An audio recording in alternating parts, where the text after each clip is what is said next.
8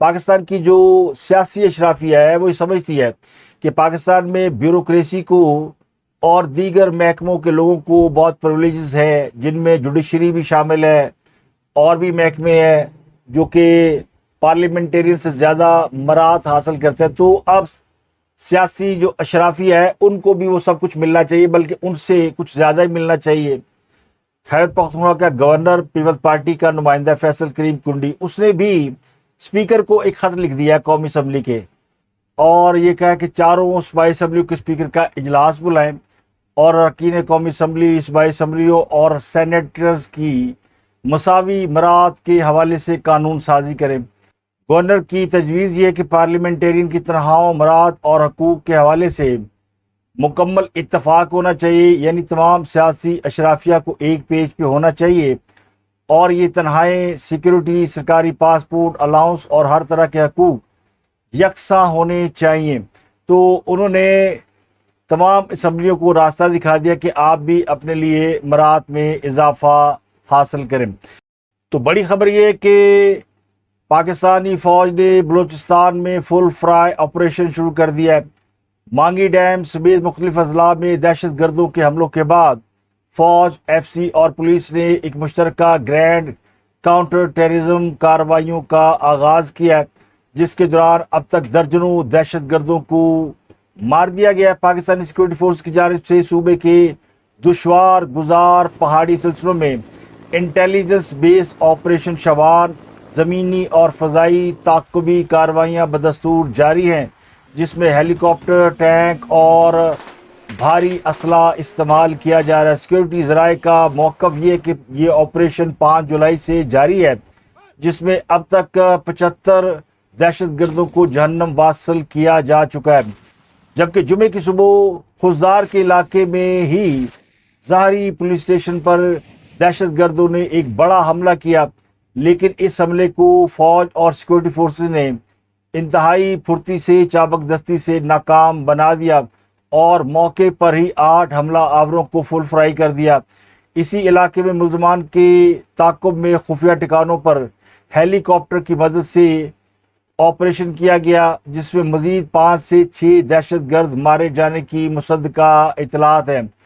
تو پاکستان کے سیکورٹی ذرائع کے مطابق پاکستان کی مسلح افواج نے دہشت گردوں اور ان کے مقامی سہولت کاروں کے خلاف بڑا آپریشن شروع کر دیا ہے، گھیرا تنگ کر دیا ہے. زیارت، خونا اڑک اور ڈیلا بندر میں جن لوگوں نے معصوم شہریوں اور فورسز کو نشانہ بنایا، اب ان کا مکمل طور پر صفایا کیا جا رہا ہے. تو اس آپریشن کے بعد ہنا اوڑک کے سانحے کے خلاف ایئرپورٹ روڈ پر جو 5 روز سے دھرنا جاری تھا وہ ختم ہو گیا.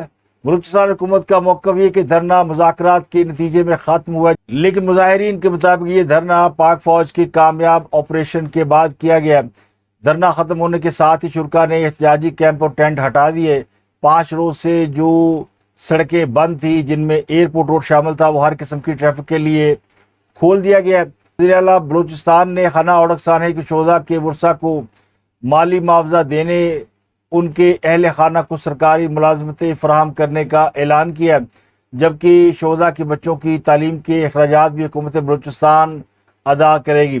صوبائی وزیر داخلہ میر ضیاء لانگو کے مطابق حملے کے دوران اغوا کیے گئے 11 افراد کو بھی بازیاب کرا لیا گیا ہے. 10 مغوی جمعرات کی شب بازیاب ہوئے، جبکہ ایک مغوی اس سے پہلے رہا ہوا تھا. تو تمام مغوی اب بحفاظت بازیاب کرا لیے گئے.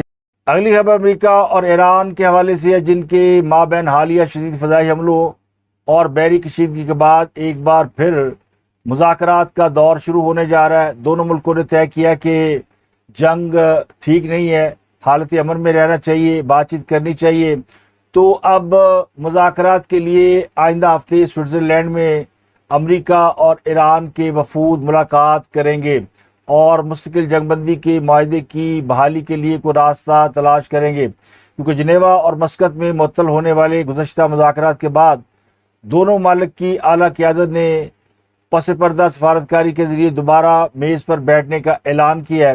امریکی صدر ٹرمپ کے مطابق ایران نے درخواست کی ہے کہ وہ مذاکرات کرنا چاہتے ہیں، لیکن امریکہ نے واضح کیا ہے کہ وہ جو MOU تھا یا جنگ بندی تھی وہ اب ختم ہو چکی ہے. حملے کا جواب حملے سے دیا جائے گا، لیکن چونکہ ایران نے ان حملوں کے بعد کئی ممالک سے سفارتی رابطے کیے، بات چیت کی، جن میں پاکستان، سعودی عرب، قطر اور ترکی شامل ہے، تو ثالثین نے واشنگٹن اور ایران کے درمیان بات چیت کر کے ایک بار پھر امن کا راستہ کھول دیا۔ لیکن ٹرمپ کی ہوا نکل گئی ہے۔ اسرائیل نے ٹرمپ کو ڈرا دیا کہ ایرانی تمہیں مار دیں گے، تمہیں قتل کر دیں گے، اور اسرائیل کے اندر جو یہودی نیٹ ورک ہے، میڈیا کے اندر، جو انٹیلیجنس ایجنسیوں کے اندر، وہ امریکی صدر کو یہ رپورٹیں دے رہا ہے کہ ایرانی تمہیں کبھی معاف نہیں کریں گے۔ آیت اللہ خامنئی کے جنازے کی تقریبات میں میڈیا رپورٹ کے مطابق تقریباً 4 کروڑ افراد نے شرکت کی، جنہوں نے ٹرمپ سے بدلہ لینے کا مطالبہ کیا۔ تو اسرائیل ایران کو بتا رہا ہے کہ ان 4 کروڑ لوگوں میں سے کوئی نہ کوئی ہمیں اور تمہیں مار دے گا، اور یہ ہم سے آیت اللہ خامنئی کا بدلہ لیں گے۔ تو یہ تھیوری ٹرمپ نے بائی کر لی ہے۔ امریکی میڈیا نے بھی دعویٰ کیا ہے کہ اسرائیل نے حالیہ دنوں میں امریکہ کو ایسی معلومات فراہم کی ہیں جن میں امریکی صدر کو قتل کرنے کے ایک مبینہ اور مخصوص ایرانی منصوبے کا ذکر کیا گیا ہے۔ وال اسٹریٹ جرنل نے بھی ذرائع کے حوالے سے دعویٰ کیا کہ اسرائیلی انٹیلیجنس نے امریکہ کو ان کے خلاف ایک نئے مبینہ منصوبے سے آگاہ کیا، اور دوسری طرف امریکی میڈیا یہ بھی انکشاف کر رہا ہے کہ ٹرمپ نے انقرہ سے واپسی پر، جہاں وہ نیٹو اجلاس میں شرکت کے لیے گئے ہوئے تھے، ایران سے کشیدگی پس منظر میں سیکرٹ سروس کہنے پر اپنے پرانے طیارے میں سفر کیا۔ امریکی اخبار نیو یارک ٹائم کے مطابق ٹرمپ کو قطر سے ایک طیارہ تحفے میں دیا گیا تھا، لیکن ٹرمپ نے اس میں سفر کرنے کی بجائے ایئر فورس 1 میں سفر کیا۔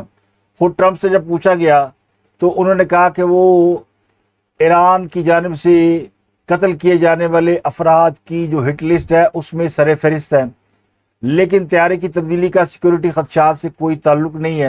امریکی میڈیا کے مطابق ٹرمپ نے جس پرانے ایئر فورس 1 میں سفر کیا اس میں کھڑکیوں کے شیڈز اوپر کرنے تک کی اجازت نہیں تھی۔ اس کے علاوہ CNN نے بھی ذرائع کے حوالے سے رپورٹ کیا کہ امریکی حکام کو کافی عرصے سے ٹرمپ کے خلاف ممکنہ حملوں سے متعلق مختلف نوعیت کی اطلاعات موصول ہوتی رہی ہیں، لیکن اب جو معلومات ہیں وہ اسرائیل کی جانب سے فراہم کی گئی ہیں، اور یہ تازہ معلومات ایک نئے اور مخصوص منصوبے سے متعلق ہیں۔ دوسرے امریکی صدر ڈونلڈ ٹرمپ نے نیو یارک پوسٹ کو ایک انٹرویو دیا اور اس میں انہوں نے خود اس بات کا انکشاف کیا یا اعتراف کیا کہ وہ ایران کی ہٹ لسٹ میں ٹاپ پر ہیں۔